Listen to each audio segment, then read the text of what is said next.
Coloca aqui a PowerPoint. Sim. Sim, tá bom. Inteira.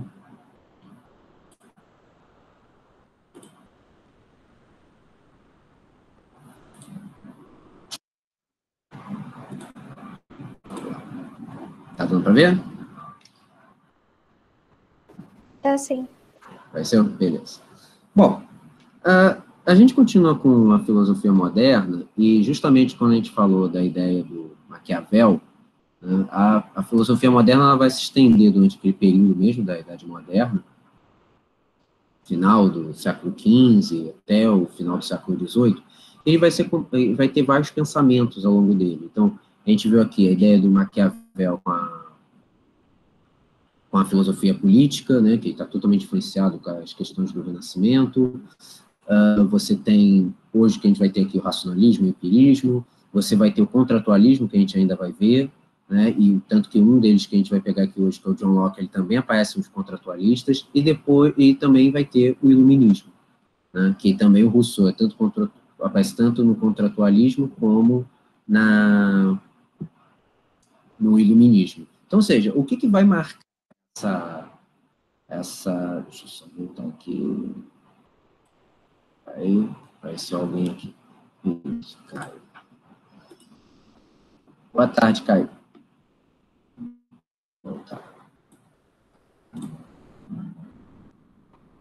Então, o que vai marcar aqui essa aí moderna, então? Exatamente esse uso da razão, né? Esse uso da razão que vai compreender como que você chega ao conhecimento verdadeiro, né? E aí, o que vai acontecer? Tanto racionalistas quanto empiristas, eles vão ter duas formas de poder enxergar isso, né? Os racionalistas, basicamente, vão entender que você tem que chegar àquilo pela razão, e os empiristas vão dizer que você tem que dar ouvido às suas experiências, que são guiadas pelos sentidos, nossos sentidos, né? Normal, visão, olfato, paladar, etc. Né? O que os racionalistas vão dizer é que você se colocar, né, se você der voz aos seus sentidos, você vai produzir um conhecimento errôneo, ou seja, você vai produzir um conhecimento que é enganoso, tá? O que, na verdade, você tem que perceber é que o conhecimento da gente é inato. Então, ou seja, você tem que conseguir abstrair os seus sentidos para poder ter um conhecimento. Isso já é algo que já vem sendo elaborado desde a antiguidade com Platão e Aristóteles, né? Onde cada um dos dois vai ter um pensamento. Então, ora, o Platão vai dizer que você tem que abstrair os sentidos, e ora que que a experiência também vai ser importante. Então, ou seja, vão ser dois ramos da filosofia que vão se separar, e a partir dali, cada um dos filósofos que vão seguir a partir desse ponto vai guiar ou pelo Platão ou pelo Aristóteles, né? Então, ou seja, essa filosofia moderna, ela vai ser guiada por esse ceticismo, ou seja, uma dúvida por tudo, mas não é um ceticismo geral que você, por exemplo, chega a duvidar da existência de Deus. Não, você vai vai entender que Deus existe, mas que o ser humano ele também adquire um próprio conhecimento. E qual é esse verdadeiro conhecimento, né? O que é essa verdade que está ali presente? Essa é a grande indagação que eles vão se valer nesse período. Então, ou seja, esse período, né, esse contexto histórico dessa época, ele vai ser uma série de mudanças, tanto na ciência quanto em termos tecnológicos, que vai marcar exatamente essa passagem da Idade Média para a Idade Moderna. Por exemplo, a criação da imprensa. O Gutenberg ele vai criar uma prensa que você poder gerar livros de uma forma muito mais rápida. Essa impressão de livros vai ser feita de uma forma muito mais rápida, muito mais dinâmica. Então, o que vai ocorrer aqui? Você, a partir do momento que você tem essa profusão de livros de maneira mais rápida, mais fácil você difunde as palavras, mesmo que a maior parte das pessoas fossem analfabetas, mas dentro das pessoas que soubessem ler, você consegue difundir aquilo ali de maneira mais rápida. E também a questão da ciência, né? Descobertas do Copérnico, do Galileu, que vão ser importantes para o entendimento da física moderna, e também da ideia de você transportar a ideia do heliocentrismo, ou seja, você sai do foco, do centro, né, de Deus no centro de tudo, né, de Deus no centro de tudo, para o homem no centro de tudo, e você vai para o heliocentrismo, você sai do geocentrismo, que é a Terra no centro, para o Sol no centro do universo. Então, ou seja, aquilo ali, evidentemente, vai dar muita repercussão, né, principalmente com a igreja, né? A ideia toda é que, a partir do momento que ele coloca que a Terra não é mais o centro do universo e sim o Sol, é evidentemente que aquilo ali vai ter uma repercussão muito grande, né? Porque você está afirmando que o sentido do universo, em vez da Terra, de todos os astros girar em torno dela, é em torno do Sol. O Sol é o principal astro do universo, né? Então, ou seja, aquilo ali vai começar a ter uma mudança muito forte. E também porque você vai ter a formação dos Estados nacionais europeus, ou seja, você vai ter um desenvolvimento do capitalismo, o feudalismo começa a enfraquecer, né? O mercantilismo vai ganhar uma força muito grande, essa força do Estado ela vai crescer, coisa que a gente viu aqui na última aula, né, do Estado moderno, né, vai possibilitar as grandes navegações, você vai expandir a população da Europa para outros continentes, sobretudo o continente americano, né, e, ou seja, você vai desbravar os mares, novos territórios, mas isso também vai marcar uma quebra desse imaginário europeu, que acreditava em monstros marinhos, acreditava que você tinha uma finitude do oceano, se você navegasse em linha reta, você ia cair num abismo, né, a ideia é que a Terra era plana. Então, ou seja, você tem uma mudança muito grande ali do pensamento, que quando você começa a provar que a Terra, de fato, é esférica. Se você sair de um ponto em linha reta, você vai parar no mesmo ponto. Então, ou seja, aquilo ali começa a botar em xeque esse imaginário, porque não existe monstro marinho, não existe essa finitude do universo, do oceano. Então, ou seja, a gente começa a adquirir coragem para se lançar aos mares. Do tipo, cara, se eu me lançar aqui, eu vou descobrir alguma coisa, eu vou chegar a algum lugar, né? Eu não vou temer, não tenho que temer um monstro gigante, tenho que temer, assim, tormentas, né? Algo que possa provocar um naufrágio, mas não por isso. Então, ou seja, eles começam a usar mais a questão da razão, né? Não se basear em questão de superstições, né? Então, ou seja, tanto o racionalismo quanto o empirismo, eles vão tentar saber como que o ser humano adquire conhecimento. Mas, como eu falei, são maneiras opostas de você enxergar. Um, para você abstrair os sentidos, e outros para você dar total a eles, tá? Que aí vem a questão da epistemologia. O que é epistemologia? É a ciência que estuda o conhecimento. Qual é a sua natureza, quais são suas fontes, qual o limite que você impõe desse conhecimento. Então, ou seja, a ideia toda que vai aparecer aqui é como que esse conhecimento aparece na gente. A gente viu aqui que quando a gente fala do Platão, né, na ideia principalmente no mito da caverna, que a ideia de que quando ele vê as sombras que projetam de fora da caverna para lá, na parede, né, ele imagina que aquilo ali é a realidade. Quando um deles consegue sair, se libertar, sai da caverna e ver que a realidade é diferente, eles percebem que, pô, eu fui enganado. Eu fui enganado que eu olhava para aquilo ali toda hora e achava que a sombra era a realidade. Ali, no lado de fora, a realidade é completamente diferente, né? Então, a ideia inata era presente, que você sabia o que era um cachorro, você não precisava estar vendo o cachorro para você imaginar o que ele é. Você pode imaginar, por exemplo, o que é um urso polar sem você nunca ter tido contato com ele, mas somente só pelo conhecimento que nós temos de como que é um urso polar, aquilo já muda de figura.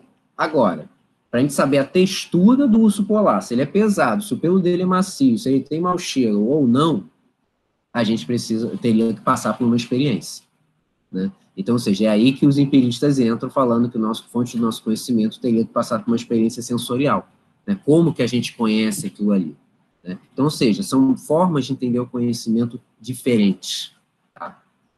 Bom, a gente começa aqui, então, com o racionalismo. O racionalismo, então, é esse conhecimento inato, a gente só chega à verdade no exercício da razão antes dessa experiência sensorial, aquilo ali já está presente em nós, a gente já produz esse conhecimento. Então, o que vai acontecer aqui? O exemplo que, principalmente o Descartes, que vai ser o principal nome do racionalismo, vai utilizar, é a questão da matemática. Porque a gente não precisa confiar nos sentidos para entender que 2 mais 2 é igual a 4. 1 mais 1 é igual a 2. Isso já é um conhecimento que nós temos, isso é uma coisa já adquirida. A gente não precisa provar que 2 mais 2 é igual a 4. né? Aquilo ali já é um conhecimento inato. E para os racionalistas, eles entendem que esse conhecimento inato é uma forma superior de conhecimento. Por quê? Ela transcende os sentidos. Porque eles entendem que os sentidos são algo inferior. Então, ou seja, esse conhecimento inato, que nós já nascemos com ele, né, nós já adquirimos ele em nossas vidas, a gente não precisa provar. Ele já é essa verdade. Né? Só que a gente vai ver aqui que essa verdade ali, ele é bem complicado quando ele começa a empregar o método cartesiano dele, né, do Descartes. Bom, então, ou seja, para ele, essas experiências que nós vamos tendo ao longo da vida, né, são impressões que vão provocando erro. A gente pode ser enganado. Porque qual é a lógica que eles estão dizendo aqui? Vamos pegar aqui um exemplo dos programas que tem para conseguir um namorado ou uma namorada. Hoje em dia está mais em desuso, mas era um comum há um tempo atrás. Né? Tinha no SBT, tinha no MTV, enfim. O negócio consistia no seguinte: você tinha uma pessoa e a pessoa apresentavam 3 pretendentes. E aí, você passava por um processo que, primeiro, você ouvia a voz da pessoa. Depois, o processo era mesmo até de toque. A pessoa ficava atrás de uma parede, você ficava de olhos vendados, mesmo assim, botava a sua mão com um buraco, você apalpava a pessoa para não apertar as partes íntimas. Né? Mas ele tinha como ter o contato, né, com a pessoa. A última parte, aí a pessoa também escrevia alguma coisa, alguma poesia, alguma coisa que dizia o que gostava, enfim. A última parte seria você ver a pessoa, mas antes de você ver a pessoa, você era obrigado a escolher qual das 3 que você queria, qual das 3 que te chamava mais atenção. Então, quando abria lá a cortina, saía, você via quem era a pessoa, o último sentido que você era empregado era da visão. Né? Então, ou seja, por que isso? Porque muitas vezes a gente se deixa levar, porque muitas vezes a primeira vista, né, o tal do amor à primeira vista que a gente fala, ou seria melhor paixão à primeira vista, o primeiro sentido que desperta a gente quando se apaixona por alguém, uma grande maioria das vezes, é a visão. Você olha para a pessoa, você acha que é bonito ou acha que é feio. É a primeira coisa, é o gosto que você tem pela pessoa. E lá, quando você vai conhecendo, você pode confirmar aquilo, de realmente ser uma paixão, ser virar um amor, ou você pode ver que a pessoa, conforme vai convivendo com ela, conforme ela vai falando o que ela defende, do que ela gosta, aquilo ali murcha. Né? Mas, à primeira vista, né, é literalmente a visão que desperta para a gente quando a gente conhece alguém. Né?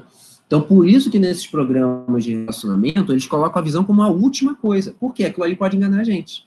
Porque aquilo ali seria o sentido de que, eu estou olhando, achei 3 pessoas, aquela pessoa é mais bonita, beleza, eu vou nela. Né? Então, ele prefere você mostrar o que é a essência da pessoa, para depois você não se deixar levar pelo sentido. Né? Então, ou seja, é esse o modo de operar dos racionalistas. Né? A ideia de que extrai o sentido, tenta pescar o que é a pessoa, como que a pessoa é. Né? Isso acontece muitas vezes quando você tem um encontro, o famoso o Tinder, né? Um encontro às cegas, né? Que a pessoa pode até botar uma foto lá de como ela é, mas obviamente ela vai botar a melhor foto da vida dela. Ela não vai botar ninguém vai fazer isso. Por quê? Você quer arrumar um par. Então você vai botar a melhor foto que você já tem na sua vida. Seja maquiado, seja fazendo uma pose espetacular, enfim, mostrando o corpo. É alguma maneira que você vai ter para poder atrair algum pretendente ou uma pretendente. Né? Então, ou seja, e pode não ser nada daquilo, né? Mas a pessoa vai mudar. Então, ou seja, nesses programas, nesse próprio relacionamento, a ideia da visão é o que chama mais atenção a gente. Né? É o que chama mais atenção. Então, ou seja, quando a gente consegue abstrair isso, a gente estimula a nossa capacidade racional e impulsiona o intelecto, porque a gente consegue ter prazer em entender quem é a outra pessoa. Né? E não foram poucos os casos que, quando terminava o programa, né, os programas de relacionamento, quando aparecia, a pessoa não era tão bonita quanto a pessoa, quando o sujeito estava escolhendo, esperava, a cara do sujeito murchava claramente, assim, tipo, o que eu fiz? Mas por quê? Porque ele está se deixando levar pela visão. Ele deixou tudo para trás, entendeu? O que ele teve para escolher a pessoa, ele se deixou levar apenas pela visão. Né? Claro que ele pode se relacionar, claro que ele pode continuar ele não descarta logo de cara, né, porque fica uma coisa completamente indelicada, né, mas a ideia acaba sendo essa, tá? E a questão de você abstrair o sentido. Então, ou seja, o que os racionalistas eles vão empregar aqui? Que existiriam 3 caminhos para você chegar ao conhecimento. Primeiro é a dedução, né? Que é que você deduz. É a aplicação de vários princípios e que você vai tirar uma conclusão. Então, por exemplo, você, para encontrar uma metragem, né, de uma área, uma sala, você vai fazer sempre do mesmo modo, você multiplicar a largura pelo comprimento. Então, ou seja, para você atingir 1 metro quadrado, sempre vai ser isso. Então, o que acontece? Aquilo ali já é uma dedução. Aquilo ali já é algo que você tem, você já sabe, bom, é dessa maneira. Então, você vai calcular dessa maneira. Para você poder entender qual é essa área que eu estou querendo conhecer. Qual é o valor. O segundo é a ideia inata, que é o conceito que nós nascemos já com algumas, com verdades fundamentais. Ou seja, é algo que a gente já traz com a gente mesmo. A gente não precisa passar por nada novo, porque aquilo ali já traz para a gente. Então, ou seja, isso aí explicaria por que algumas pessoas têm talento para algumas coisas do que outras. Né? Por que alguém já tem talento para jogar futebol, outro tem para música, uma pessoa já tem talento para memorizar mais do que a outra. Então, ou seja, se você tenha tido o mesmo ensinamento, tem um talento que já é nato seu, que todos nós temos. Às vezes a gente precisa ser estimulado, então um talento para pintura, um talento para cantar, um talento para tocar algum instrumento musical, né? Alguma aptidão para o esporte, porque acaba acontecendo aquela coisa de você sempre achar que, eu amo música, aí você vai tentando, pô, tá vendo que tá um fracasso, assim, você não tá conseguindo esse talento, mas você vai insistindo, né, porque você gosta muito e tal, e pode ser instrumento de corda, pode ser instrumento de sopro, né, instrumento de percussão, então, ou seja, aquilo ali pode variar, né, com o tempo. Então, ou seja, a ideia inata seria essa. E o último é a razão. Ou seja, o que é a razão? É usar a lógica para determinar uma conclusão. O que os racionalistas vão mais se pegar. Ou seja, você pode ter vários métodos para utilizar a razão, mas o sentido dele é encontrar a verdade, e não o método. Ou seja, a ênfase, você pode ter vários métodos, mas o sentido principal de usar a razão é como você encontrar a verdade. Por isso que a gente usa aquele termo que é, você não tem razão a respeito disso. Isso não tem lógica nenhuma, né? Por quê? O sujeito que emprega essa questão racional, que, pô, isso aí não faz sentido, então, pô, isso não é verdade, né? Isso aí, o método que você usa é diferente do meu, então você acaba não chegando a essa verdade, né? Por que isso? Porque os racionalistas são mais fechada, é um método extremamente cartesiano, né? É preto no branco, ou seja, é preto, é branco, ele não permite uma mistura ali, né? É uma coisa muito pré-determinada. Bom, o principal nome a gente vai ver, são 2, né, mas o principal dele é o Descartes, e por que eu vou chamar tanta atenção nele? Eu até falei com vocês logo no início. É realmente um dos caras que mais caem no Enem. É um dos caras mais cobrados, é o racionalismo do René Descartes, né? Por isso que eu vou me apegar mais a ele. O que acontece? O Descartes é francês, nasceu já no final do finzinho do século XVI, né? Então, ou seja, a obra dele é completamente século XVII, já está saindo daquele período do Renascimento, né? Então, ou seja, o que é ser revolucionário, né? Essa sugestão, essas ideias da matemática, ele vai sugerir fusão da álgebra com geometria. Com isso vai gerar sistema de coordenadas, vai gerar geometria analítica, né? Não sei se vocês curtem matemática, mas para quem não curte, ele é o culpado por seus ódios, seus sofrimentos, seus ardores, que é quando você vai estudar função, né? Então, ou seja, aqueles gráficos, questão de coordenadas. Então, ou seja, ele é o responsável, o método cartesiano, o plano cartesiano vem dele, né? Então, ou seja, mas é fundamental para o desenvolvimento da própria disciplina, da própria matemática, né? Por isso que a gente acaba estudando isso. Então, ou seja, para ele, o grande objetivo que ele vai ter é que ele vai tentar empregar, com observação de vários professores de matemática que ele teve, tentar empregar um método matemático no método de filosofia, né? Por que isso? Porque ele entende que, para você filosofar, você mexe em terreno muito movediço, ou seja, é um terreno muito árduo para você pisar, ele é fofo, ele pode te afundar, né? Então, ou seja, para ele entende que você tem que aplicar uma metodologia matemática para você poder construir uma ciência universal. E aí você vai atingir a verdade necessária. Por que ele fala isso? Porque a matemática é uma ciência exata. A gente vai construindo ali cálculos que vai dar um resultado que é exato. Não vai ter outro resultado, vai ser aquele. Né? Então, ele acreditava que a filosofia poderia ser empregada também da mesma maneira. Então, você vai empregar um método exato para você chegar a alguma conclusão. Né? Então, ou seja, ele vai dividir em duas coisas o conhecimento. Uma em res cogitans, que significa pensante, e res extensa, que é a coisa extensa. Que, de uma forma geral, é alma ou mente, que é o pensante, e a coisa extensa, que é o corpo. Ele vai separar as duas coisas. O que o Descartes ele vai empregar? Que a mente está num ponto e o corpo está na outra. Mas os dois vão depender entre si. Vai ter um sistema duplo ali. Né? Então, o que acontece? O corpo seria a extensão da alma. Para o corpo funcionar, ele precisa da alma, né? Para ele poder viver. E a alma depende do que está no mundo, para ele poder aparecer.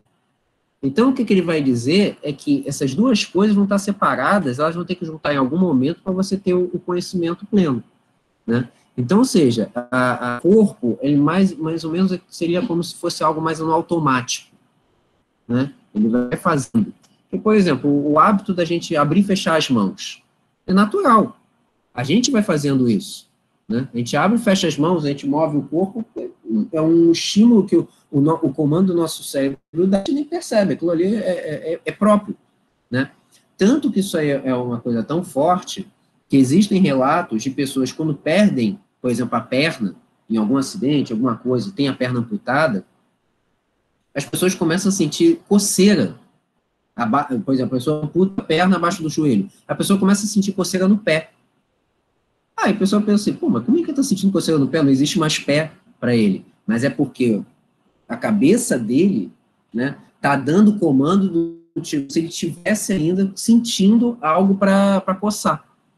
Então, ou seja, a gente está produzindo isso. Então, no sentido racionalista, ele está se deixando levar pelo seu instinto de que, eu estou ainda sentindo o instinto que eu ainda não senti que eu estou sem perna.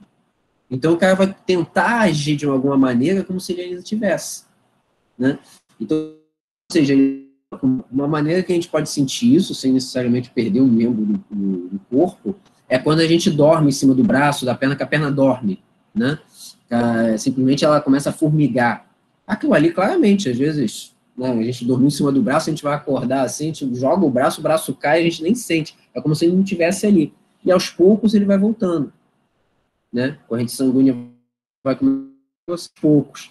Só que você sente um incômodo muito grande, é como se fosse um formigueiro que a gente tivesse. Né? Então, ou seja, a ideia que ele está empregando é exatamente essa. Ele separa as duas coisas, mas as duas coisas precisam estar juntas para poder funcionar.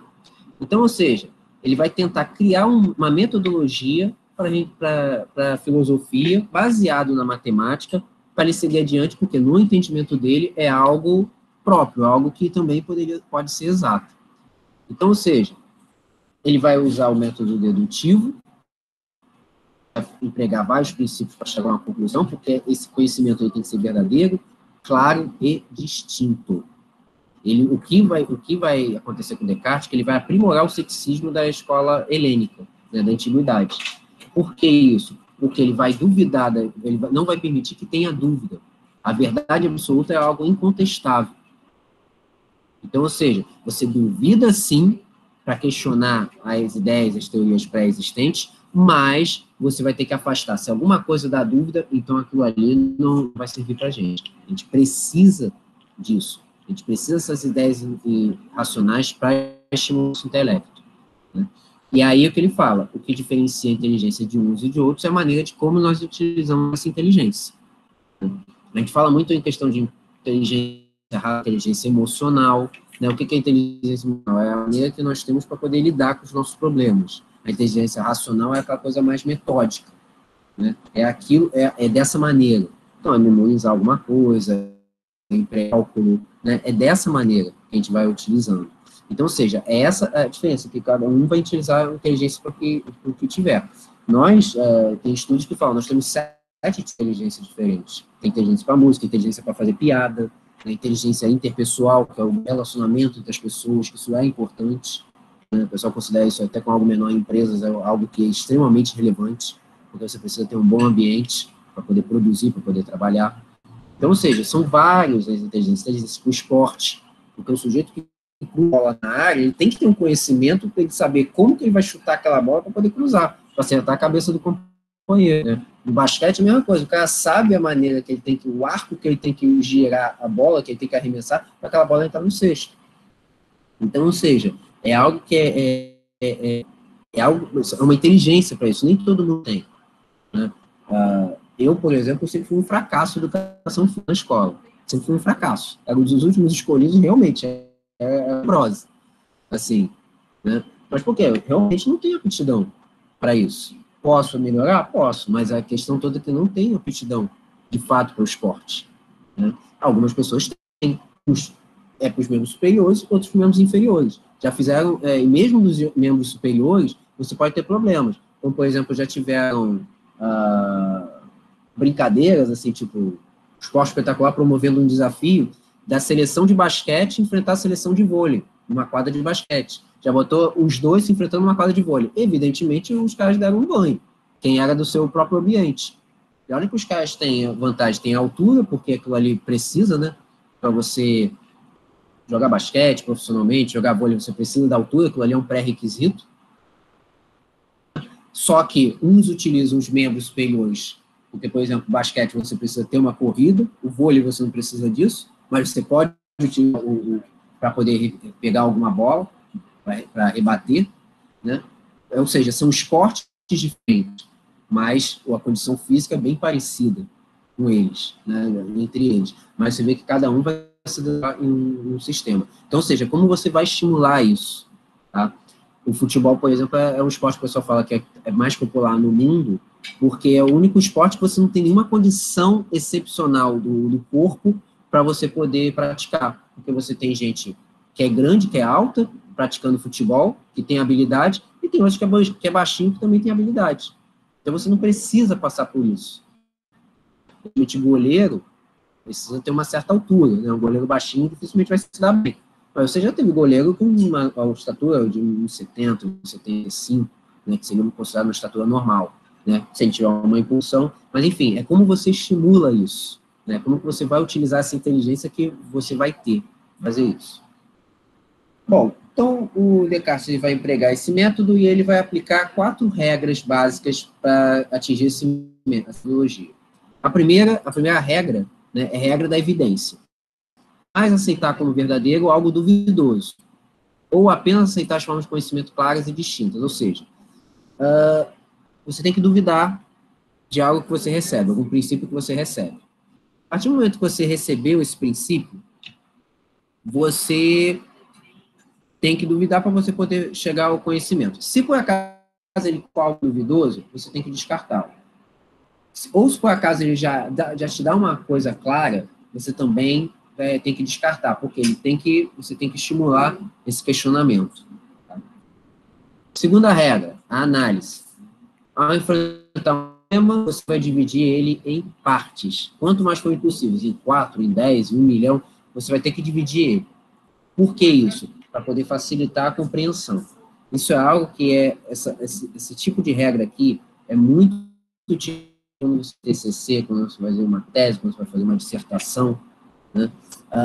Mais ou menos isso aí que acaba empregando. Você vai apresentar uma hipótese, você vai apresentar um objetivo, você vai tentar provar a sua hipótese, mas você vai lançar dúvidas, você vai pegar textos a favor da sua hipótese, vai pegar textos contra, até você chegar a uma conclusão. E dali você vai ter que dividir ele em problema principal, objetivo principal, objetivo específico, você vai dividi-lo, então, ou seja, você vai estimulando aquilo ali. O princípio disso aqui é bem parecido quando você produzir um trabalho desse tipo. Terceira regra, a síntese. O que é isso? Começar resolvendo as partes menos complexas para partir para um problema maior. Então, ou seja, bem aquela coisa que a gente fica falando, que a gente ouve de pai, mãe, professores, né? Se você tem uma prova, vai para o trabalho mais fácil, vai para as questões mais fáceis, depois resolve as mais difíceis. Por quê? Porque nas mais fáceis você tem um tempo para fazer a prova, as mais fáceis você tem mais possibilidade maior de número de acerto. Você pode fazer mais com menos tempo. Se você se apegar muito a uma questão mais difícil, você vai levar menos tempo para fazer. Você vai ter menos questões resolvidas. Né? Então, ou seja, a lógica que ele está empregando, a gente está empregando uma lógica cartesiana. Ou seja, a gente está empregando uma lógica que resolve o que é mais fácil para depois você resolver o mais difícil. Por quê? Porque a partir daquele momento que você já ganhou um estímulo com a mais fácil, a mais difícil já começa a ficar um pouco mais clara. Né?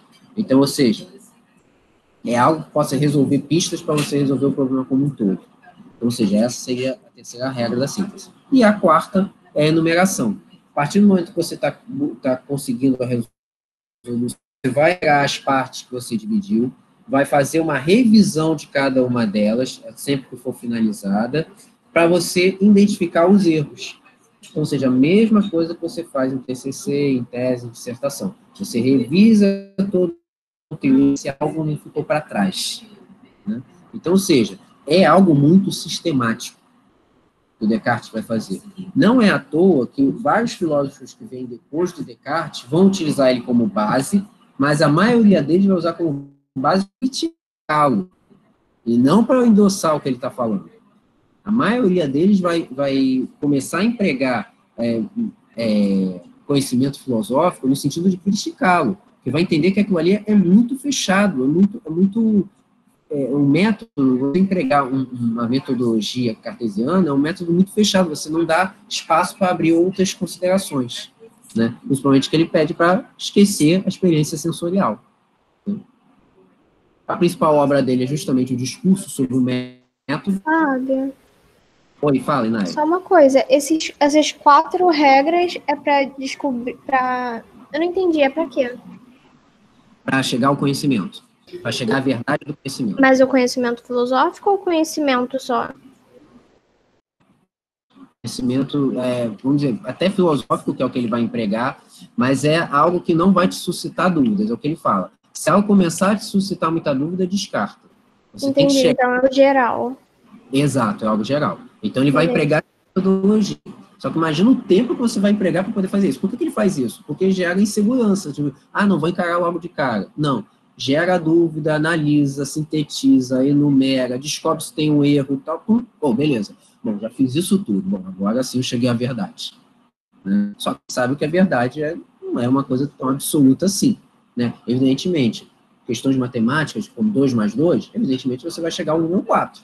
Né? Mas a questão da filosofia, assim, a verdade absoluta que ele está falando aqui é bem complicada. Se tem a minha verdade, você vai ter a sua. Né? Tranquilo? Beleza. Beleza. Vamos lá. Então, ele vai empregar todos esses métodos dele, vai ser justamente no livro principal dele, que é o Discurso sobre o Método, que vai ter uma curiosidade, que ele é bem curtinho, esse livro, e ele foi escrito em francês. Por que é curioso? Porque naquela época, quando você escrevia uma obra, você escrevia em latim. Né? Por quê? A grande maioria das pessoas que sabiam ler, sabiam latim, que era a língua materna da maioria das línguas faladas na Europa, né? A língua culta, né? E foi assim durante muito tempo. Né? A missa em latim é rezada até o século XX. Né? Mas o que ele queria? Ele queria que mais gente chegasse a compartilhar o conhecimento dele, da questão da realidade. Então, ele queria que aquilo ali atingisse mais gente. Porque o latim, como era uma língua culta, então você vê, pessoas que sabem ler. A gente tem ali, primeiro, as pessoas que não sabem, analfabetas. Segundo, você tinha o segundo patamar, que eram as pessoas que sabiam ler, mas não eram tão cultas assim, ou seja, não sabiam outra língua que não a dele. Aí, sim, o último, era o mais elevado, era o pessoal que sabia, o latim sabia outras línguas. Né? Então, ele pretendia que aquilo ali chegasse, pelo menos para quem sabe ler, alguém soubesse entender o que ele está falando, porque ele queria expandir esse conhecimento, porque baseando-se na ideia, ainda pegando o rescaldo ali do Renascimento, é aquela ideia de você utilizar a razão, você usar o conhecimento científico, para você poder passar aquilo ali adiante. Né? Então, é nesse livro que eu vou apresentar o método cartesiano, a justificativa, né? Ele vai utilizar o conjunto de princípios para não ter dúvidas quanto a isso, investigar a questão da análise, e aí é o que ele fala de um método conhecido como dúvida hiperbólica. O que é uma hipérbole? É algo extremamente exagerado. É algo que você vai gerar uma dúvida extrema, né? Mas por que isso? Para ele suscitar, assim, vai ser a dúvida extrema para dizer assim, bom, a dúvida extrema é essa, então se ela não chegou a esse ponto, então não tenho dúvidas, então o conhecimento vai ser verdadeiro, né? Ou o que a gente chama de dúvida metafísica, algo que transcende o conhecimento. Então, ou seja, é justamente ali nesse livro que ele vai dizer, rejeitar qualquer ideia na qual você possa ter dúvidas. Gerou dúvida, descarta. Né? Então, ou seja, é dali que vem a famosa frase dele, que você já deve ouvido algumas vezes, que é o famoso penso, logo existo, ou do latim cogito ergo sum. Né? Que é o quê? Para você poder existir, você tem que eliminar qualquer dúvida da sua existência.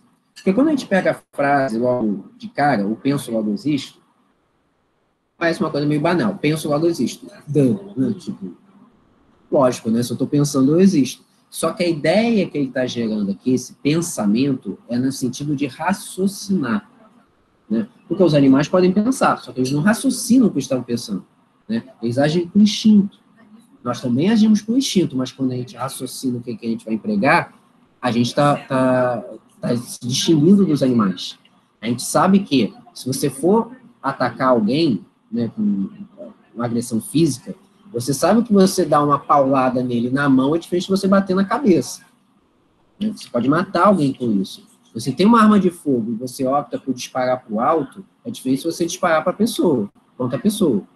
Né? São sentidos diferentes. Você sabe que aquilo ali pode levar a pessoa à morte. Porque nós temos esse conhecimento, o animal não sabe.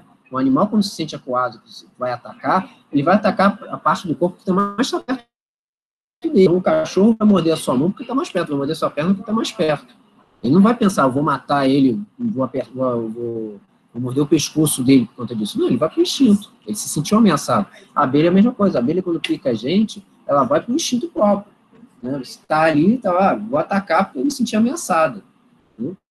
Ou seja, esse penso logo existe que ele está falando é justamente nesse sentido do raciocínio, né? Que ele vai empregar aquilo ali ao extremo. Então, ou seja, ele aceita que o pensamento existe, então se o indivíduo existe, o pensamento não pode ser separado daquele que pensa. Então, ou seja, o pensamento não vem à toa, ele vem do próprio indivíduo. É o que ele vai dizer que é a separação entre essência e existência. Né? Você pode ter uma essência, né, que vai gerar uma existência, mas você pode ter uma existência que não tem essência, simplesmente você existe. Né? Simplesmente você está ali, é o que a gente fala de, é o planta, né? Tipo, o cara só existe, o cara não está fazendo nada. Né? Ele não tem uma essência, ele está ali para nada, ele só está parado ali fazendo nada. Né? Ele só está existindo. Quando a gente fala, eu só estou existindo, eu estou parado. Por quê? Você não está estimulando nada, você não está agindo com raciocínio naquele momento, você não está produzindo alguma coisa. Né? Ou seja, nós somos algo pensante. Né? Nós somos alguma coisa pensante. Né? Então, ou seja, é exatamente esse cogito que ele está falando. Então, é a ideia toda. A sequência toda que ele vai empregar aqui para a gente chegar a esse pensamento. Né? Eu devo duvidar de tudo para atingir um conhecimento rigoroso. Primeiro passo. Ao duvidar de tudo, duvido inclusive de mim mesmo e de minha essência e de minha existência. Terceiro, ao duvidar, eu estou pensando. Se eu penso, eu existo. É algo meio complicado, realmente, né, que ele vai puxando uma coisa, vai puxando a outra, mas o que a gente tem que se ater, quando surgiu essa palavra, penso, logo existo, é justamente isso, é o pensar no sentido do raciocínio, não é simplesmente você está existindo apenas. Para você poder existir, você tem que ter um raciocínio, você tem que estar lá, fixo. Né? Você está pensando por conta disso. Né? Você não está uma planta apenas, você tá tendo um raciocínio, você está existindo, você está empregando um conhecimento naquele momento. Então, ó, você está pensando, se você está raciocinando, você está existindo. Tá? Então, é só pensar dessa maneira. É sempre pensar. Descartes falou isso. Beleza, ele é um racionalista. Se é racionalista, ele usa o raciocínio. Se é um raciocínio, é algo que você transcende o instinto. Não é simplesmente só pensar. É raciocinar esse pensamento. Ou racionalizar. Né?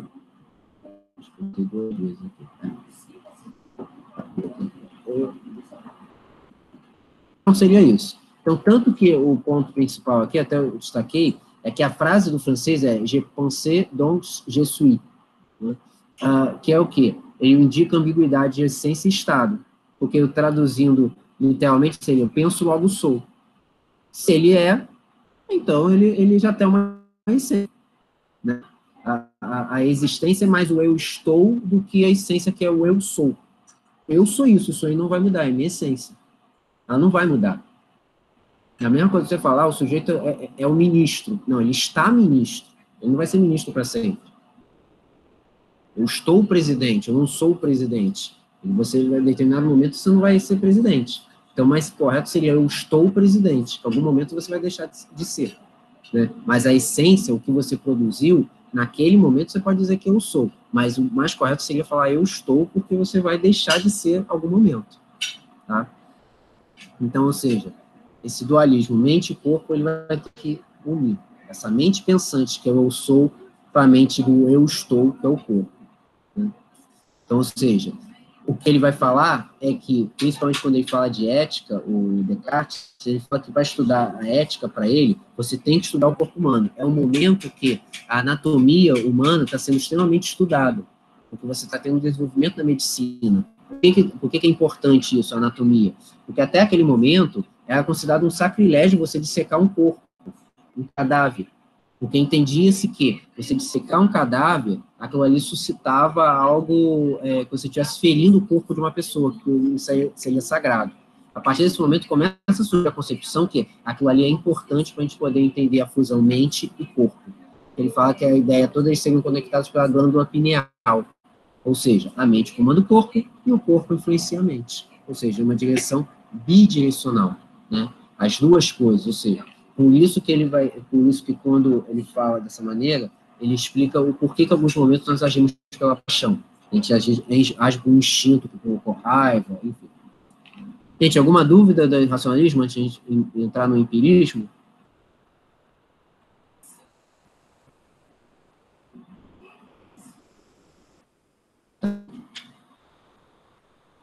Não, tá tudo bem. Tudo bem? Beleza. Então, aqui já foi. Pega só mais um aqui do racionalismo, que é o Spinoza. Tá? Falando uma coisa muito mais rapidinho. Tá? O Spinoza, ele vai ser ligado também a uma questão mais religiosa. Por quê? Ele vai dizer que tem um dogma rígido da igreja para você ser uma pessoa religiosa. Ele acreditava que o Deus era transcendental e imanente, ou seja, estava em toda parte. Então, Deus está na natureza. Então, você pode abraçar uma árvore que Deus está lá. Você pode contemplar o sol que Deus está lá. Você não precisa seguir, você não precisa ir à igreja para poder orar. Né? Ele era judeu, né? Vai ser excomungado, porque ele vai começar a falar de uma consideração de um Deus muito mais... Ele falar que Deus está nas plantas, Deus está em toda parte, né? Está na natureza. Naquela época ainda soava uma coisa meio blasfêmia, né? Então, por isso que ele vai ser extremamente perseguido, né? Porque a ideia toda que ele vai dizer que superstição é uma coisa que é gerada pela nossa imaginação, porque a gente precisa ter um raciocínio para entender que aquilo ali não faz sentido, né? As superstições que nós temos. Então, ou seja, a maneira que ele tem é que ele para ele, os seres humanos têm que refletir diretamente, eles pensam, o que eles pensam, eles refletem diretamente a sua maneira de viver. Então, se você vive de uma maneira equivocada, o seu pensamento vai ser equivocado. Se você vive de uma maneira mais tranquila, você vai viver de uma maneira mais tranquila também. Então, ou seja, porque ele vai entender que esse Deus, ele vai tentar dar uma natureza racional a Deus. O Deus está em toda parte. Então, ou seja, ele seria o próprio universo. Tá? Bom, empirismo. O empirismo já é derivado dessa experiência sensorial. Já vai ao contrário do que os racionalistas pregam. Então, ou seja, ele vai dizer que tudo para os empiristas, tudo pode ser formalmente medicado. Ou seja, é permitido você gerar dúvidas quanto a isso. Diferente dos racionalistas que dizem que você extrair aquilo ali.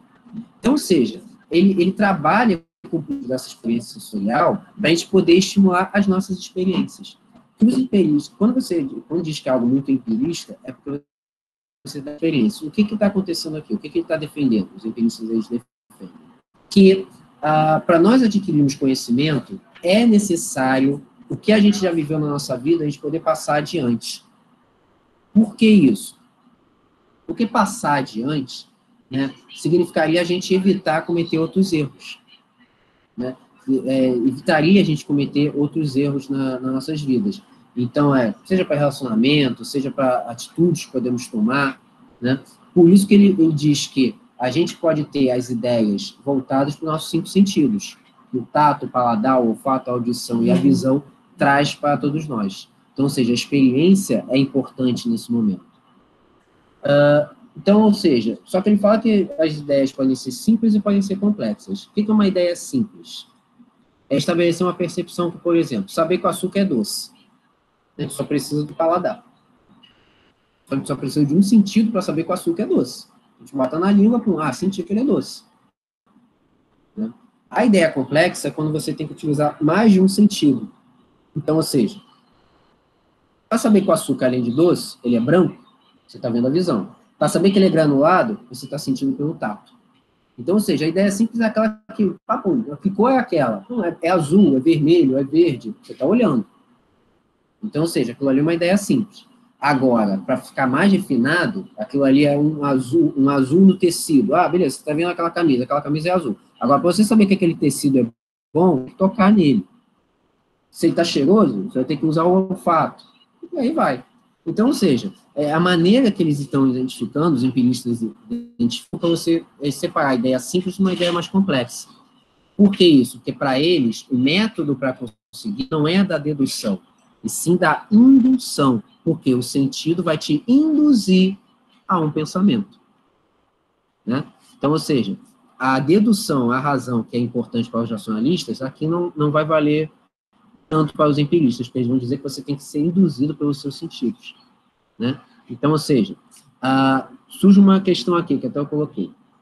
Se uma árvore cai na floresta e ninguém está perto para ouvi-la, só que ela produzirá som? O que vocês acham? A árvore caiu no nada, mas ninguém está perto de ver, para produzir som?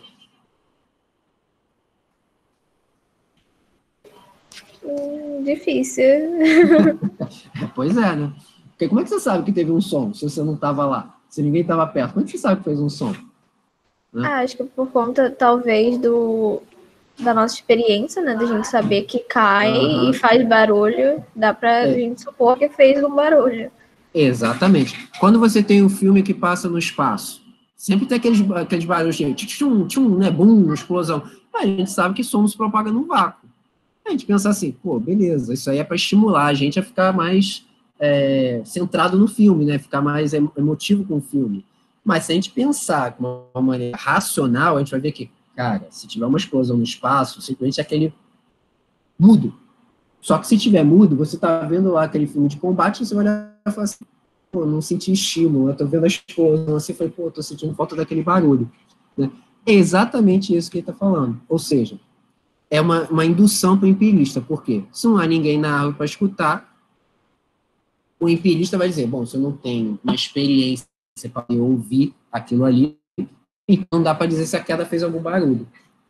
O racionalista vai dizer que a árvore produz um som, porque pela experiência, né, por tudo que a gente já tem de conhecimento nato, a árvore faz barulho, porque caiu no solo vai fazer barulho.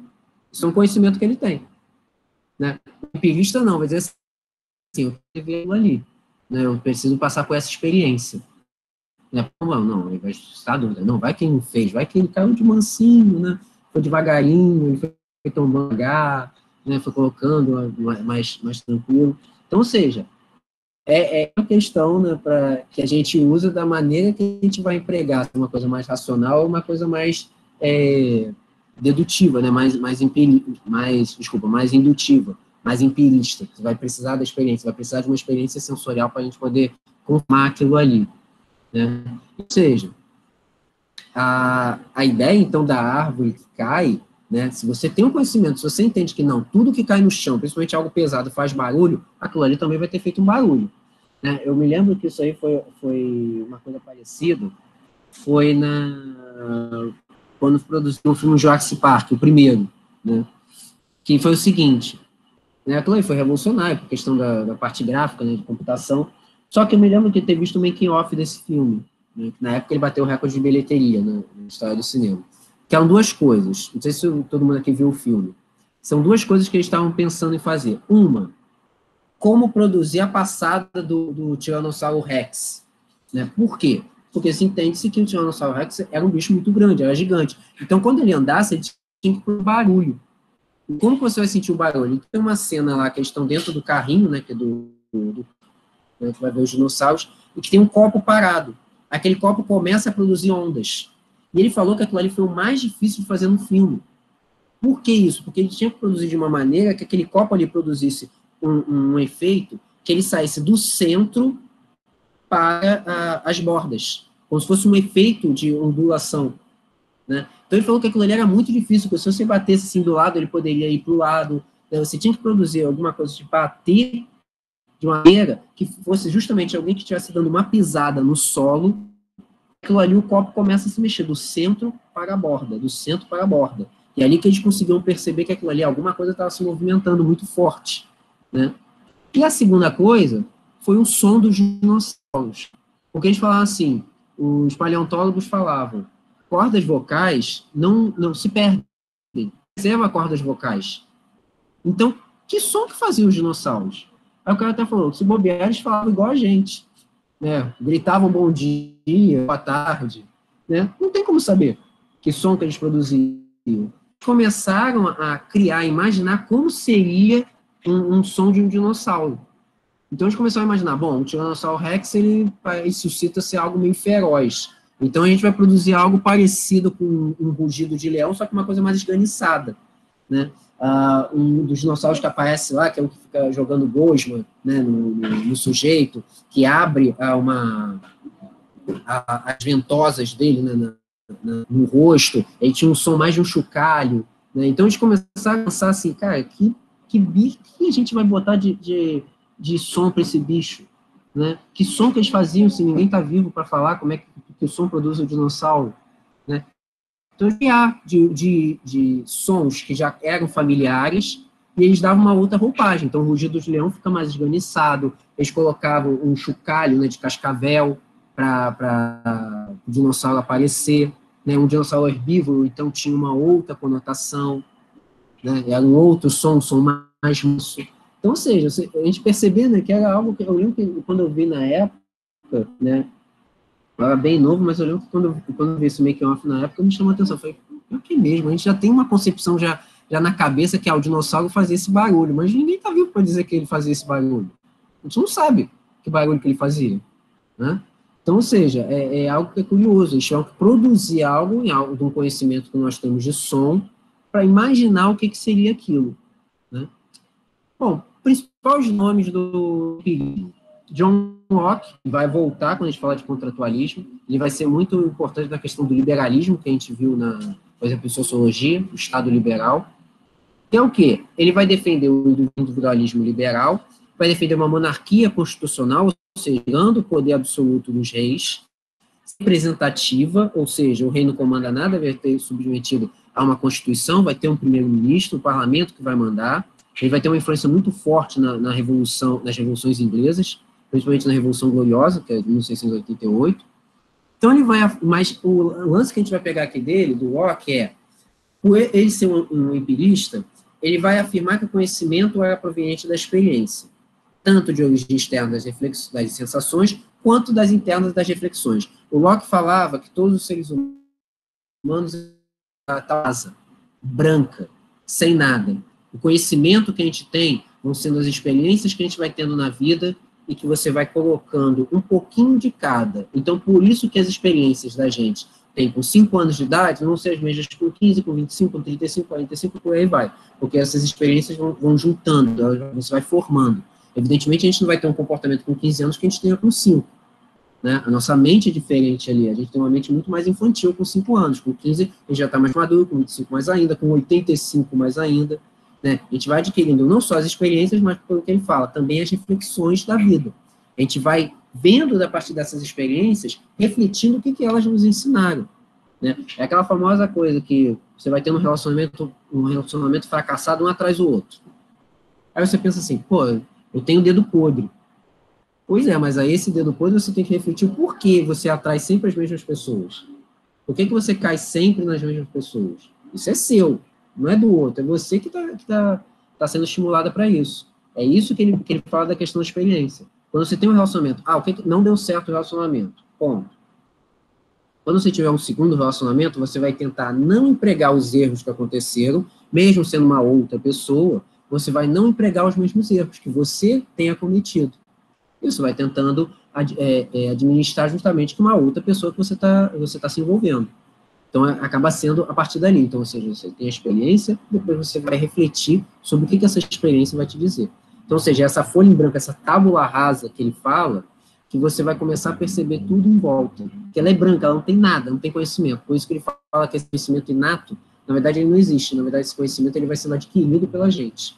Tá? A gente não vai nascer com aquilo. Né? Que não já relacionado muito com esse conhecimento da gente. A gente já tem aquele conhecimento né? Então, ou seja, para ele a mente não é mero receptor passivo. Ela vai classificar e vai processar todas as sensações a partir do momento que a gente vai adquirindo conhecimento para formar a nossa personalidade. Né? Todos nós aqui, a gente vai lembrar de coisas que a gente aprendeu antes, né, quando a gente era mais novo, quando a gente pensa assim, caramba, eu não tinha a mesma cabeça de hoje. Né? Então, evidentemente, você está aprendendo, você está adquirindo a sua personalidade. Né? Você está adquirindo algo que vai te guiar o resto da sua vida. Né? Por isso que quando você faz terapia, né, você começa a muita coisa que está lá atrás que você nem dá conta, nem percebe que aquilo ali ficou. Né? Você vai criando mecanismos de defesa, enfim. Mas a maneira que você vai formando sua personalidade é toda essa experiência que você vai adquirindo ao longo da vida. Né?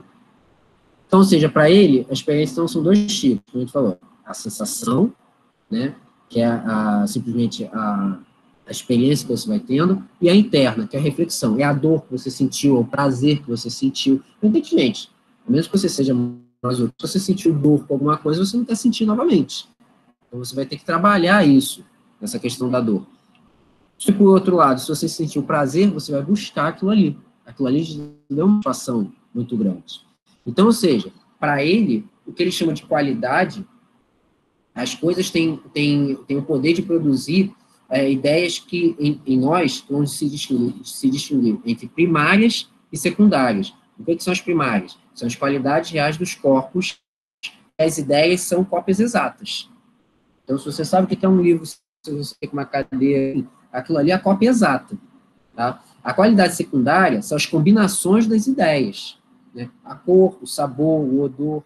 Você pode misturar um cheiro ali que, de repente, fica uma outra coisa. Você pode misturar a cor, você pode misturar sabores. Né? Aí vai.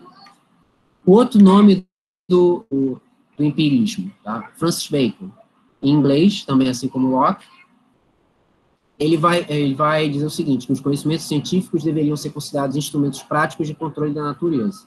Então, ele vai criar um método, um modelo de investigação, que é o método da indução, diferentemente do Descartes, que fez um método para deduzir, ele vai para induzir, porque vai estar baseado na observação dos fenômenos naturais.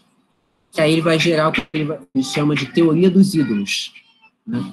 Que a figura dos ídolos está baseada numa falsa noção e hábitos mentais que a gente vai praticando. Então, por exemplo, para o Bacon, a crença nesses ídolos, eles prejudicavam o nosso avanço na ciência, na racionalidade. E aí vai distinguir 4 gêneros de ídolos. O ídolo da tribo, que é aquela coisa da gente viver em comunidade que acaba limitando a espécie humana, que a gente acaba vivendo dentro da mesma sociedade, a mesma comunidade, os hábitos da gente acabam sendo limitados, a gente fica obrigado a segui-los. O ídolo da caverna, que são as falsas noções do ser humano, isso aqui é uma referência ao Platão, ao mito da caverna do Platão, ou seja, da ideia de que aquelas sombras produzem uma falsa noção para a gente. Os ídolos do mercado do fórum são as linguagens e a comunicação, por isso que fala que é do mercado, ou seja, aquela troca para você convencer alguém a comprar alguma coisa. Então, esse ídolo, a linguagem, ela pode ser falha, a comunicação tem que tomar cuidado para não ser falha, a gente tem que saber muito bem se comunicar, para a gente não cair na ideia de ter uma idolatria. Por quê? O que é o problema da idolatria? É que você coloca tudo acima do bem e do mal. Né? Então, ou seja, esse é o seu perigo da idolatria. E do teatro, é o campo cultural, filosófico e científico. O que o teatro faz? Ele faz uma realidade, uma ficção, mas baseado num simulacro da realidade, ou seja, o que a gente vê em desenho animado, em filme, em novela, em seriado, numa peça de teatro, né, tudo aquilo ali é baseado em algo que a gente já tem de conhecimento. Ele apenas pode fantasiar mais, mas alguma coisa vai aparecer. Por isso que muitos filmes, muitas obras de arte, elas atraem a gente de acordo com a verossimilhança, ou seja, se aquilo ali fala alguma coisa para a gente ou não. Quanto mais verossimilhança, mais você se envolve naquilo ali. Às vezes você pode assistir um filme e você se emocionar e começar a chorar. Por quê? Porque aquilo ali te diz algo. E o outro pode olhar aquilo ali e não fazer sentido nenhum. Aí ele vai falar assim, não, isso aí não faz sentido, né? O cara não chora. Sabe, assim, também um pouco de filme cabeça também, sabe? O sujeito vai, o cara começa a lucubrar, que ele quis dizer aqui. Quem vê aquele filme fala assim, cara, é um filme cult. Né? Você olhar aquilo e falar assim, cara, eu não entendi nada do filme. E tá ótimo, tá tranquilo. Então, você não é obrigado a entender, mas é porque para aquele sujeito ele vai entender. Né? Quando você fala da questão das referências, né, ou que os americanos falam de easter eggs, né, que é aquelas coisas escondidas nos filmes para o pessoal começar a pescar, ele está falando referência daquilo. Para alguns já sentido, para outros não. Se você não é da área que ele está fazendo a referência, aí você vê lá no cinema um monte de gente rindo, um monte de gente, eu pesquei isso, você, não entendi. E tá tudo certo, você não é obrigado a saber mesmo. Entendeu? Cada um vai indo mais na sua. Né? Então, ou seja, para ele, esse método indutivo, ele vai consistir de 4 etapas, então. Coleta de informações a partir de observação, reunião, organização sistemática e racional, a partir da observação que você teve, formular hipóteses, segundo a análise dos dados, e você vai comprovar as hipóteses a partir das experimentações. É ali que as teses, as dissertações, elas complementam com isso aqui que ele criou. Né? Porque você vai tentar provar a partir da experimentação, você vai ter uma hipótese, você vai ver se você está certo ou errado. O problema que a gente escreve um trabalho de final de curso é quando a gente já tem a hipótese do tipo, eu vou provar de qualquer maneira certo. Aí você já começa errado. Porque a partir do momento que você vai querer provar que você está certo, você só vai ler coisa que você considera que bate com a sua hipótese, não está produzindo nada, você não está tendo debate nenhum. Porque você vai recusar tudo que fala ao contrário. Não, você precisa colocar aquilo ali, você pode refutar ou incorporar a sua ideia. E a partir daí, isso já é uma experimentação que você está tendo. Né? Aqui eu coloquei um quadrinho, mais para facilitar, eu botei outros nomes aqui que seguem, né? Dando a diferença básica, o que é racionalismo, o que é empirismo, qual é a intuição que eles seguem, né? No caso, o racionalismo segue uma intuição, que é a dedução, os empiristas não vão na onda, porque eles precisam das experiências. As ideias inatas, os racionalistas consideram que os conhecimentos são inatos, os empiristas não, tudo começa com uma tábula rasa. De onde vem o conhecimento? Os racionalistas é a razão e a lógica, e o conhecimento é baseado na experiência e na experimentação para os empiristas. O chave dos racionalistas é deduzir o conhecimento inato e a razão, os empiristas são as experiências sensoriais. Exemplo de racionalistas, podemos colocar o Platão, mesmo sendo anterior a eles, Leibniz, Noam Chomsky, que é um sujeito que ainda está vivo, tá, um pensador americano, né? E aqui os empiristas podem ser o Locke, Berkeley, o David Hume, né, que o David Hume vai aparecer mais no iluminismo, por isso que eu optei botar mais o Francis Bacon. Né? Então, ou seja, é um quadrinho aqui básico, para a gente pegar, mas basicamente a gente tem que entender o seguinte, racionalismo vem razão, empirismo vem a experiência. Aí, antes da gente fechar, eu queria fazer só um experimento aqui com vocês. A questão da gente entender essa coisa mesma coisa que a gente falou, o negócio da árvore que cai, é o seguinte, eu vou passar aqui, são 5 músicas rapidinhas, assim, coisa rápida, só o trechinho delas, que são músicas instrumentais. Por que isso? Porque a gente tem o costume de que a música, né, que vai guiar nossa audição, ela pode ser aprazível para a gente ou a gente pode rejeitar. Mas ela vai trazer também para a gente algum conhecimento, dependendo do que ela lembra para a gente, do que a gente já adquiriu. Então, o que eu proponho aqui para vocês aqui vai ser uma coisa rápida. Eu acredito que vocês vão ouvir aqui. Né? o que que a música instrumental, ou seja, não tem letra, é só a melodia, o que que essa música aqui remete a vocês?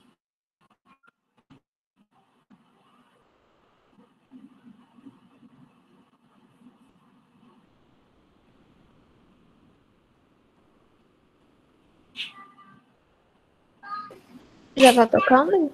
Rapidinho. Tá tocando ouvir? Não, acho que é porque você tá de fone. Tá, pega o check. Aí, vou botar agora. Agora tá dando.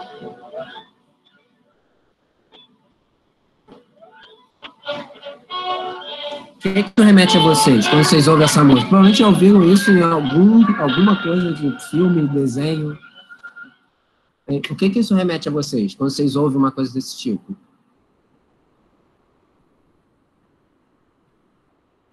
Uma música. Primeiro que a gente tem que pensar assim, a música é forte, é fraca, né? Ela tem uma imponência. O que isso remete pra gente? Pra vocês, pessoalmente? Me lembrou de Star Wars, mas eu não tenho certeza. Não é o Star Wars, não, mas é realmente, com certeza, foi baseado. Star Wars foi baseado. O que acontece? Essa música, né, a gente só ouvir a melodia, ela sempre é utilizada muito em filmes, em atrações, né, entretenimento, muito para falar que muito importante vai acontecer. Né, aquela coisa para dizer assim, cara, tá criando uma expectativa na gente, né, só que é algo assim... Parece também uma entrada de um herói, alguma coisa assim. Exatamente, aquela coisa imponente, né? Tem uma outra aqui que eu vou botar para vocês verem que também remete a isso, tá?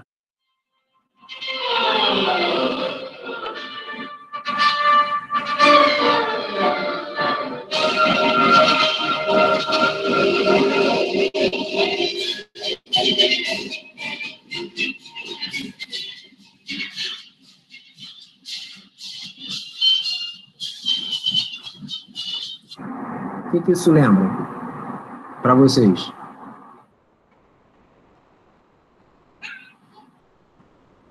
Eu não consegui identificar muito bem a música, mas parecia... Parecia circo. É muito utilizado isso aqui no circo. Essa música, originalmente, ela se chama Entrada dos Gladiadores. Né? Ou seja, imaginar... Aí a gente começa a imaginar que tem a arena, o Coliseu, os gladiadores vão entrar. Só que aquilo ali era uma diversão para as pessoas, para o público. Então, aquilo ali virou assim como se fosse respeitar o público, né? Tipo, as atrações vão começar. Ou seja, às vezes ela tem o mesmo sentido do Cavalgada das Valquírias, que foi o anterior que a gente ouviu, que dá um sentido de algo também imponente, algo importante que está acontecendo, mas tem um toque um pouquinho mais leve, que é como se a gente fosse divertir naquele momento. Né? Mais uma aqui.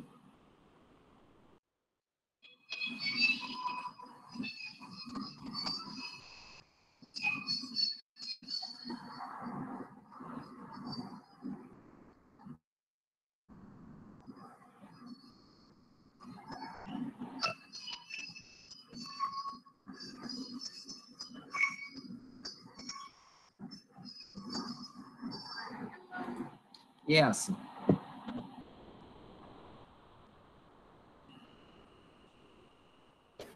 Me lembra Conto de Fadas. Conto de Fadas. Essa aí é das 4 estações do Vivaldi. A primeira, a primavera. Porque o que acontece? Ele vai tocar cada uma delas, ele vai remeter como se ele estivesse vivendo essa estação do ano no hemisfério norte.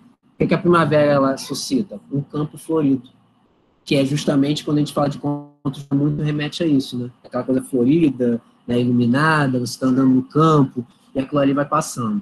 Né? Então, ou seja, acaba sendo isso. Porque o interessante dessas músicas instrumentais é a ideia que elas passam sensorial para a gente, porque ela acaba misturando tanto um pouco do racionalismo quanto do empirismo, porque elas trazem também um conhecimento para a gente que remete a gente, que nem a Inaya falou que, me lembra Star Wars, né? Que, na verdade, Star Wars seria essa aqui, ó.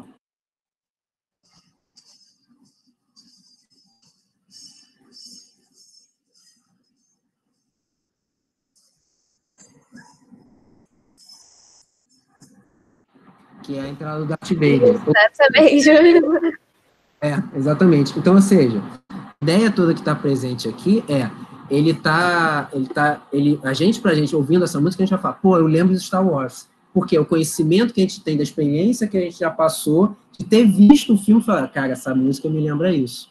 Agora, a música instrumental, é curioso, como não tem letra, aquilo ali vai muito da interiorização do sujeito que criou aquela música, né? É a interiorização dele, do tipo, cara, como é que eu vou produzir isso? O que aquilo ali remete? Então, ele vai deixar aflorar as emoções dele. E a última aqui, que é uma música até, provavelmente também já ouviram.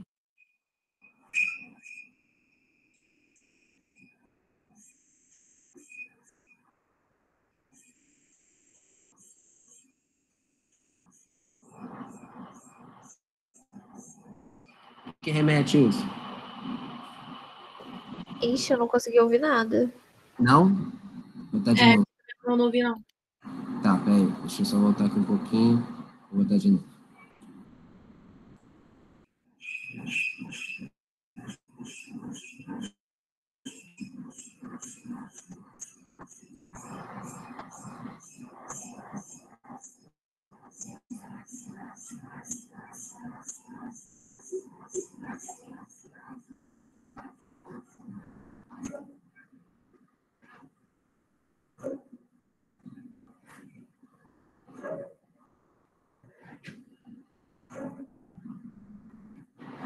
Foi?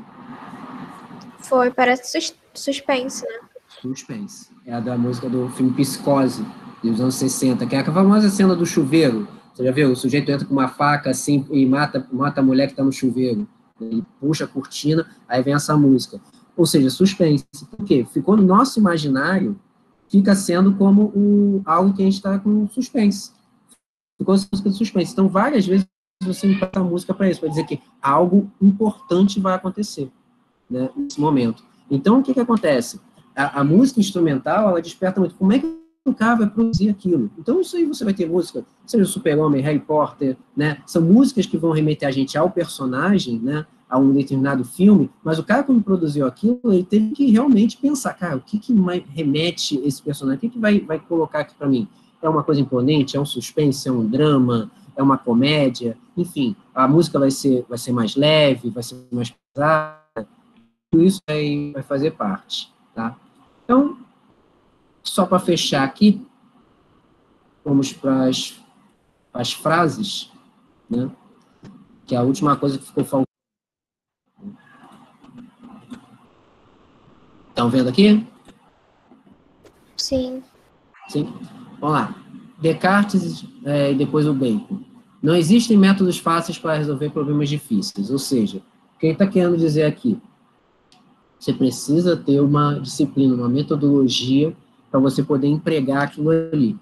Para você poder resolver esse método, você tem que ter você tem que empregar esse problema difícil, você vai ter que ter um método mais difícil, né?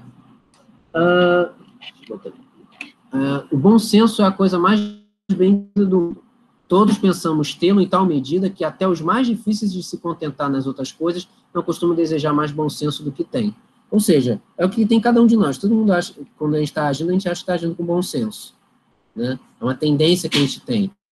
Quando você tem que ir para o outro, vai enxergar assim, não, você não está tendo bom senso. Você apenas está guiando da maneira que você tá agindo. Para você parece algo bacana, para o outro não.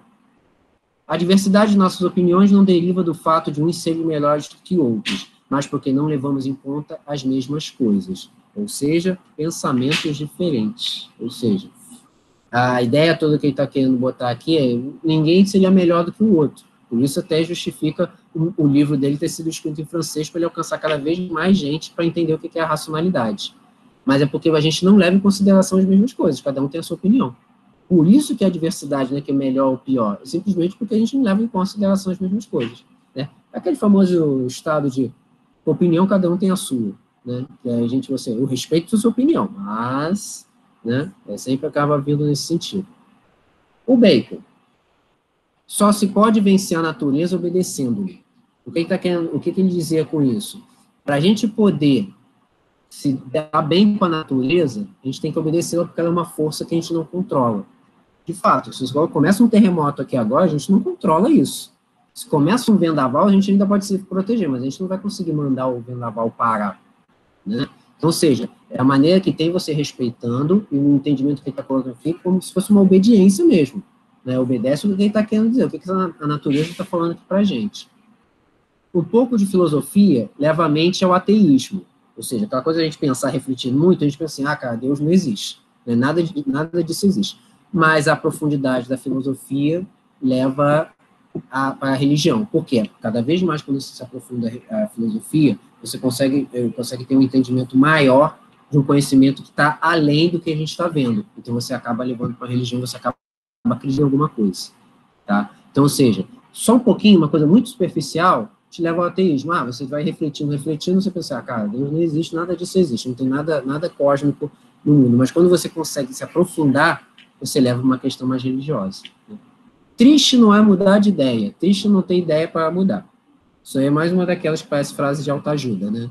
Do tipo, você não tem nenhum problema em você mudar de ideia. Ao contrário, você pode progredir com isso. O triste você não tem nenhuma ideia para mudar. Do tipo, você permanece na mesmice, na mediocridade e não muda, né? As coisas continuam sendo exatamente as mesmas, né? Deixa eu deixar aqui.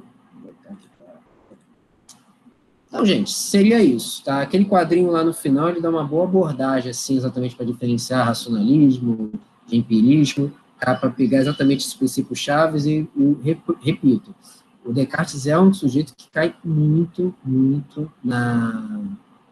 no Enem. Né? Os caras têm uma fixação por ele, não sei porquê, né? Talvez porque talvez não seja tão simples assim a condução que ele fala, né, da ideia do racional, embora a maior parte de nós prega um lado racional, né. Ficou claro, gente? Alguma questão, alguma dúvida?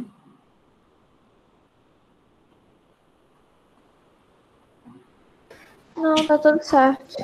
Tá tudo certo? Tudo tranquilo? Então tá beleza, gente. Então eu vou parar a gravação aqui, tá?